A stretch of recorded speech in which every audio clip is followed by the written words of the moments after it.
Ouais, c'est le fun que tu en parles parce que en 2022, j'ai recommencé mes cours de chant avec Isabelle. Parce que ça faisait plusieurs années, mettons, que je ne l'avais pas vue. Puis là, j'ai eu des problèmes de santé. Ma glande thyroïde, elle a arrêté de fonctionner complètement. Ce qui fait que j'ai eu beaucoup de problèmes physiques. J'étais toujours crevé. J'étais sur le bord de la dépression. J'arrivais même pas à monter une petite côte, j'avais mal dans les jambes. C'est fou. Puis côté vocal, j'ai complètement perdu mes repères. Je me retrouvais plus du tout. Vivre jusqu'au bout. Ça faisait peut-être 3-4 cours que je refaisais avec Isabelle.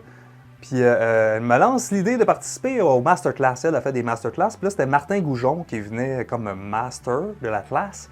Ça m'intéressait beaucoup.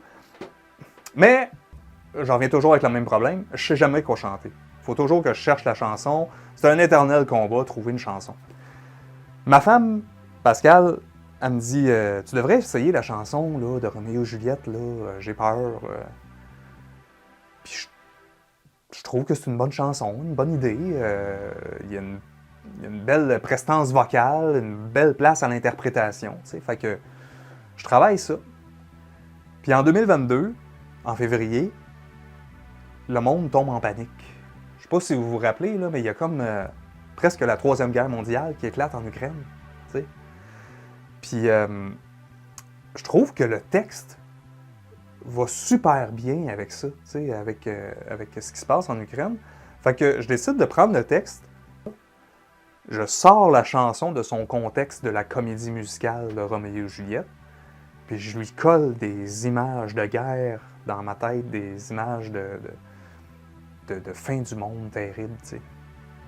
Fait que je finis au masterclass avec Martin, puis il m'aide à pousser ça encore plus loin, mon interprétation, puis tout le kit, puis je pense qu'on touche quelque chose de vraiment solide, là. C'était vraiment bon, je le sentais, ça m'a vraiment redonné confiance, en fait, en mes capacités, à ce que j'étais capable de faire.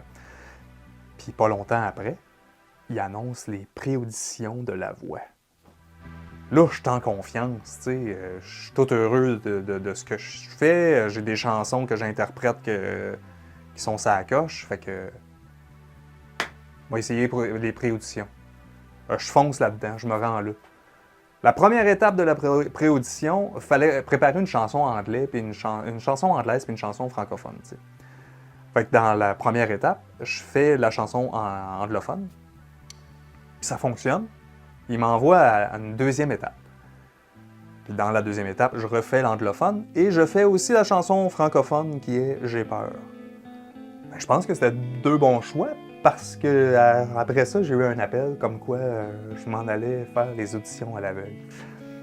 Les auditions à l'aveugle, il y a comme tout un processus autour de ça pour choisir la chanson. Il faut que tu envoies une liste de chansons, puis eux, ils te renvoient des idées, puis il y a une discussion à travers de tout ça. Dans mes choix de chansons, j'ai pas envoyé J'ai peur, parce que je l'avais fait en pré-audition. Je me disais, je vais faire d'autres choses de plus.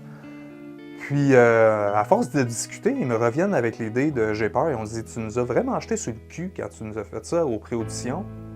Je pense que ça serait une bonne idée que tu la fasses en audition à l'aveugle. Puis, faut croire que c'est un bon choix parce que il y a une chaise qui s'est tournée. T'sais.